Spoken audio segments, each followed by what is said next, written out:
Bismillahirrahmanirrahim. Assalamualaikum warahmatullahi wabarakatuh. Ketemu lagi dengan saya Otik dari Prodi Kesmas Universitas Muhammadiyah Pontianak.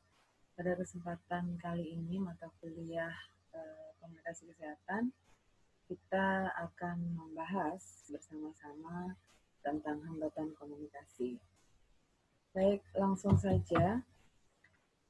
Ini adalah kata-kata dari orang-orang bijak ya. A dream doesn't become reality through magic. It takes sweat, determination, and hard work. Jadi akan selalu ada kerja keras dan upaya untuk kita bisa mencapai tujuan. Oke, sebagai pendahuluan ada sebuah cerita. Pada tahun 1799 saat Napoleon berhasil merebut kota Java, Turki, dan bermaksud melepas 1.200 tentara Turki, ia terserang influenza berat. Pada suatu pagi, ia menginspeksi pasukannya dan terserang batuk, sehingga ia mengatakan, "Masa Krito," artinya batuk sialan. Namun, tentara pendamping merasa sang jenderal mengatakan, "Masa Krito," yang artinya adalah bunuh semua. Akibatnya, 1.200 tawanan dibantai hanya karena batuk sang jenderal dan kuping perwira yang bermasalah. Ada satu masalah dalam komunikasi di sini. Ada perbedaan makna interpretasi sehingga menyebabkan hasil yang tidak sesuai. Oke.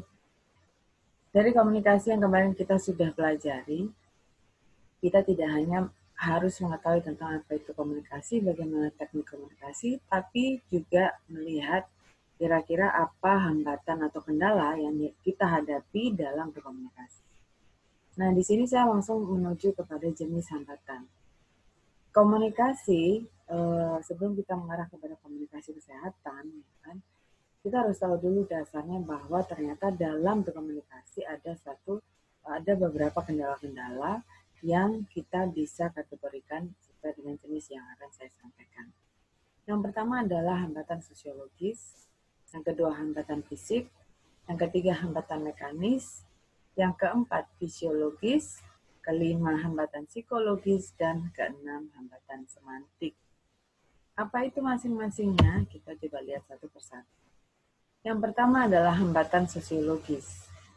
Hambatan ini berlangsung dalam konteks situasional. Komunikator harus memperhatikan situasi, klasifikasi kehidupan manusia dalam masyarakat yang menjadi dua, yaitu Gemeinschaft dan Gesellschaft. Yang pertama, Gemeinschaft, pergaulan hidup yang bersifat pribadi, statis, dan tidak rasional seperti dalam kehidupan rumah tangga. Kemudian yang kedua, Gesellschaft adalah pergaulan hidup yang bersifat tidak pribadi dan rasional, seperti pergaulan di kantor atau dalam organisasi. Jadi kita bisa membedakan ya, kadang dalam kehidupan rumah tangga itu kadang irasional. Ibaratnya ya berhubungan dengan banyak sekali perasaan dan lain sebagainya. Nah, itu bersifat sangat pribadi sekali, sehingga emosional itu biasanya lebih mendominasi. Sementara ketika kita berada di luar dari konteks pribadi, kita harus betul-betul menggunakan rasional kita. Oke? Hubungan antara hambatan fisik dengan cara kita berkomunikasi.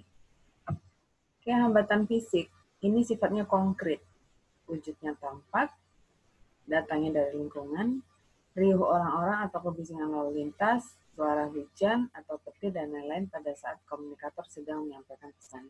Ini contohnya ya. Jadi ketika kita berbicara, kita menyampaikan sesuatu, kemudian terdapat kebisingan di sana, sehingga bisa jadi komunikator agak mengalami kesulitan dalam menyampaikan pesannya. Kemudian kepadatan diantaranya menurunnya daya konsentrasi atau perhatian terhadap sekeliling, termasuk sampai pada penarikan diri atau withdrawal, serta cenderung meningkatkan tingkat agresivitas. Karena semakin kita bisa semakin putus asa untuk tidak melanjutkan komunikasi kita, atau bahkan kita lebih agresif dalam melaksanakan komunikasi. Ya, bisa juga menimbulkan emosi. Jadi contohnya adalah riuh orang atau kebiasaan lalu lintas, suara hujan, petir, dan lain sebagainya. Interupsi atau polusi. Polusi berupa udara, air, atau suara. Kemudian polusi udara dapat dibagi menjadi dua macam, yaitu polusi udara dalam ruangan, polusi udara, bukan polusi udara yang terjadi di dalam. Ada dampak polusi udara di dalam ruangan terhadap kemampuan kognisi anak.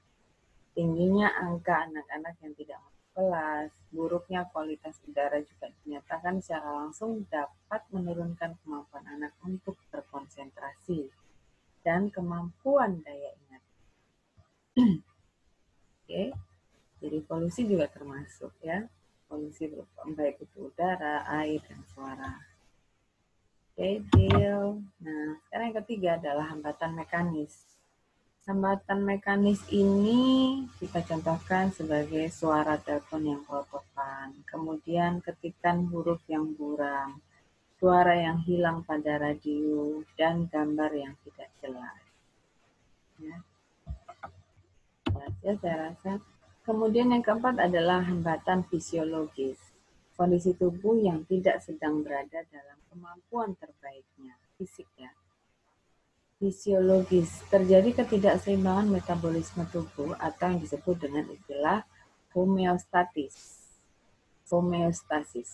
mengantuk, lelah, sakit, lapar, atau haus.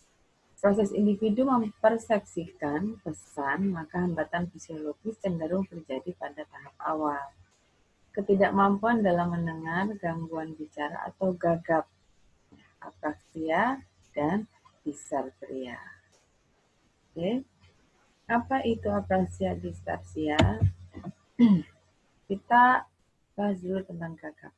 Gagap ini adalah bentuk ketidaklancaran bicara yang mempengaruhi proses komunikasi dan dicirikan dengan adanya pengulangan beberapa kata atau keseluruhan kata ketika penderitanya berbicara. Tanda dan gejala pengulangan kata atau bagian kata. Jadi bicaranya terputus-putus, ya, blok namanya.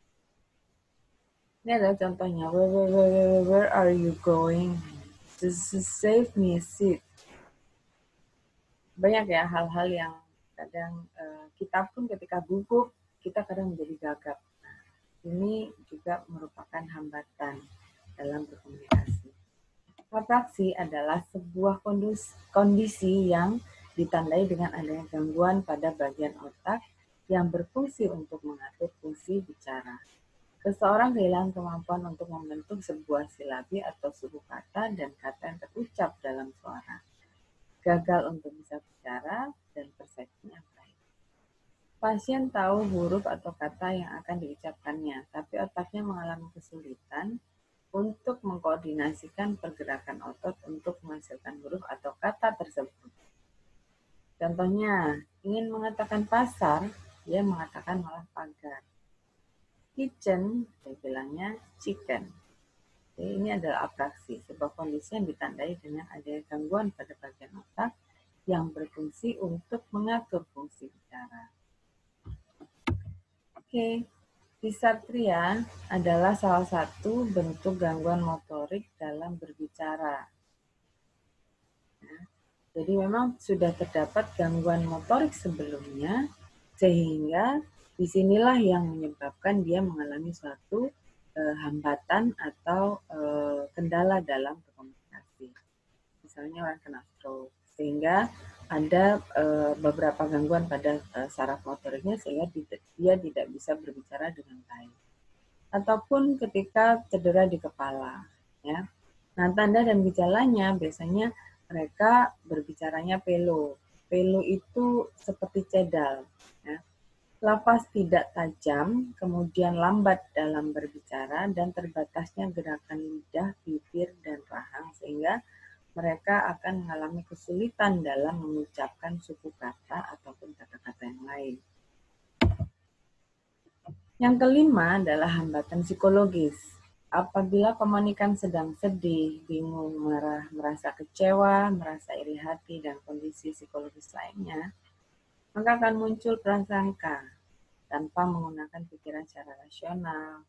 Ketika prasangka sudah benar, dan dia sudah besar, seseorang tidak dapat lagi berpikir objektif apalagi rasional. Kemudian apa saja yang dilihat atau didengarnya akan selalu dinilai negatif. Ini hambatan psikologis. Contohnya dalam relasi pertengkaran suami istri, ataupun saudara antar saudara, ataupun orang tua dengan anak dan sebagainya. Hambatan semantik yang keenam. Terakhir, gangguan semantik pada aspek antropologis, yakni kata-kata yang sama bunyinya dan tulisannya, tapi memiliki makna yang berbeda. Rampung, atos dalam bahasa Jawa dan Sunda, mereka mempunyai pelafasan ataupun bahasa yang berbeda. Dalam pengucapannya berbeda, tapi mempunyai makna yang sama.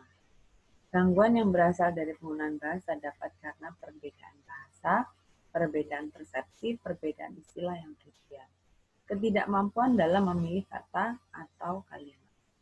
Nah, hal ini sangat sering terjadi. Dan ini harapannya jangan sampai kita melaksanakan kegiatan komunikasi dengan masyarakat dalam bidang kesehatan, terutamanya dalam hambatan semantik ini. Kenapa? Karena harapannya kita ketika kita sudah menyampaikan informasi terkait dengan keilmuan kesehatan, harapannya mereka pasti paham. Jadi pastikan bahwa bahasa yang Anda sampaikan itu sesuai dengan bahasa yang mereka gunakan. Oke. Dari keenam hambatan yang tadi, kita juga perlu mengetahui faktor-faktor apa yang menyebabkan hambatan tersebut terjadi. Nah, di sini ada gangguan. Yang pertama adalah semantik terkait dengan bahasa. Kemudian mekanik disebabkan saluran komunikasinya. Nah, selain itu, kepentingan masing-masing dari komunikator, baik komunikator ataupun komunikan, juga harus dipertimbangkan bahwa inilah faktor yang menyebabkan hambatan dalam komunikasi tersebut terjadi. Ini salah satu contoh saja, kepentingan broker rumah misalkan. Dia pasti akan berbeda dengan kepentingan orang misalnya yang lainnya misalkan.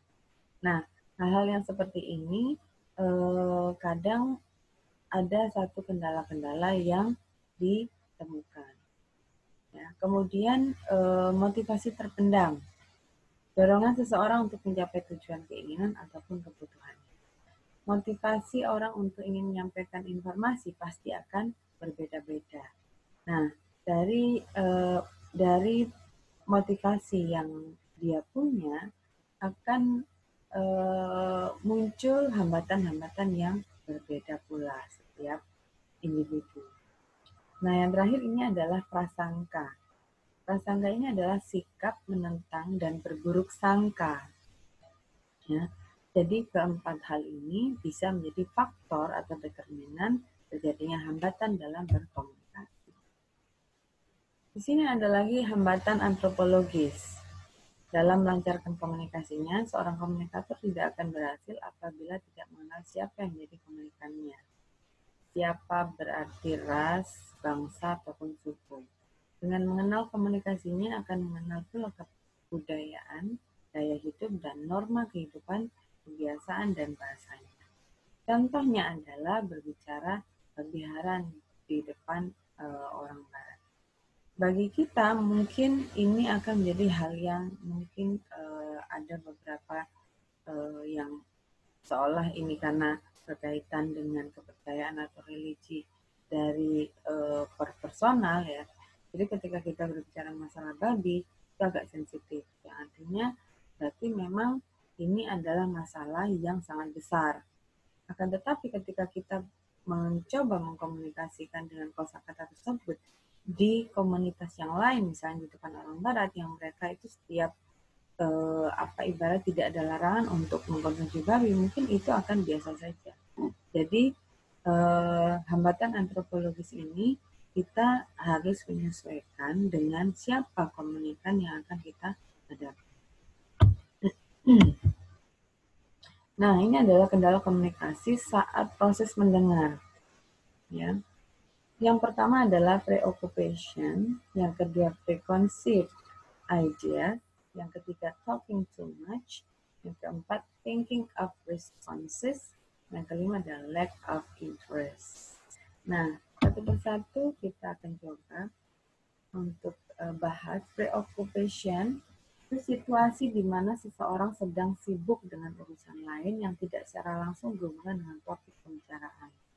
40% waktu kita gunakan untuk memikirkan masa lalu, 40% untuk memimpikan berbagai kejadian di masa depan, dan hanya 20 saja berfokus pada situasi yang sekarang. Itu preoccupation. Sehingga dia banyak sekali cabang yang ada dalam pikirannya. Dalam mengatasinya, bisa dengan melupakan, rileks dan tenang. Kemudian membuat catatan post-it yang ada tempelannya itu warna-warninya. Kemudian buatlah catatan rutin harian. Kemudian jika tidak bisa lagi, Anda bisa mendelegasikan, artinya Anda membuat satu sistem yang Anda itu mempunyai backup. Nah, backupnya ini biasanya orang-orang yang memang kompeten menurut individu masing-masing. Ya, sehingga dia mendelegasikan atau meminta tolong untuk melakukan orang lain melakukan pekerjaan dia. Jangan menganggap remeh hal-hal kecil. Ya, jadi hal-hal kecil ini bisa dilakukan dengan kita membuat catatan kecil, mendelegasikan. Okay. Preconceived ideas, pikiran sempit atau cetek, ya, keras kepala atau masuk kiri keluar kanan. Kemudian penolakan terhadap berbagai input baru ke dalam pikiran, kemudian berhubungan dengan ego, rasa tidak nyaman, dan penolakan. Manusia akan cenderung tidak bisa diakses dan tidak sabaran. Tapi mengatasinya adalah berhenti mengkhawatirkan apa yang dipikirkan orang kita, tidak usah terlalu dipikirkan. Ya. Kemudian sediakan waktu dan bertanyalah, lihatlah proses menerima input sebagai suatu proses belajar menyenangkan. Berhenti mendengar berarti berhenti belajar. Kemudian yang ketiga, ingatlah bahwa aturan bisa berubah, segala sesuatu pasti berubah. Ya. Dan yang terakhir adalah belajar untuk berpikir sensitif atau peka. Ini konsep idea. Yang ketiga adalah talking too much, berbicara terlalu banyak. Ya, semakin sedikit biasanya akan semakin didengar. Tapi kalau kebanyakan bicara, kebanyakan yang disampaikan, orang akan lupa. Ya. Dengan mereka harus bicara, wajib bicara hanya untuk mendengarkan dirinya sendiri. Kemudian efek samping dari berbicara terlalu banyak adalah hilangnya dialog yang penuh arti karena pihak lain yang lemah. Jadi ketika orang sudah terlalu banyak berbicara, kadang komunikan itu bosan sehingga dia ada melakukan aktivitas walk out, keluar dari ruangan dan seterusnya.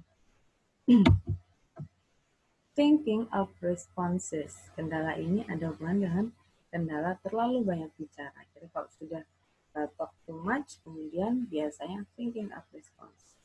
Lack of interest. Ya. Ini juga menjadi hambatan pada saat kita mendengar. Sesuatu hanya dengan hal-hal yang dimengerti, jika sesuatu tidak menarik, kita akan cenderung akan mengabaikannya. Padahal bisa jadi yang tidak menarik itulah dapat mengubah nasib. Ya. Nah, ini sebaiknya dihindari untuk agar pada saat berhubungan dengan bagaimana cara mendengar, komunikan mendengar dengan baik. Nah, sebaiknya dihindari dengan Anda gunakan nada yang tidak terlalu tinggi, ya. Artinya menggunakan nada suara tinggi, menggunakan kata-kata ini harus dihindari semua.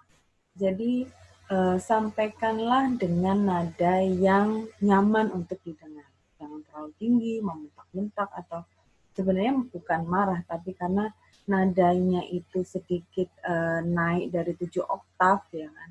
Sehingga orang merasa bahwa ini kenapa penyampaiannya kayak orang marah-marah.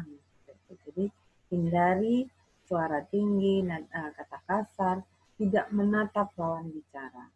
Jadi sebaiknya memang ketika kita berkomunikasi, lawannya kita ini harus kita natap. Kemudian bercanda secara berlebihan, sering mendebat dan membantah, kemudian kritik keras yang melukai perasaan. Jadi ini semua harus dihindari agar komunikasi lebih efektif.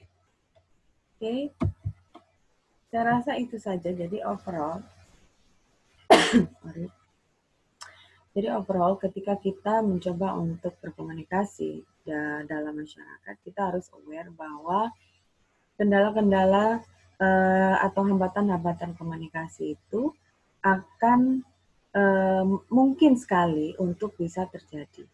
Sehingga teman-teman semua harus mulai membiasakan bahwa gimana caranya supaya hambatan tersebut bisa di-tackle, bisa diatasi, overcome.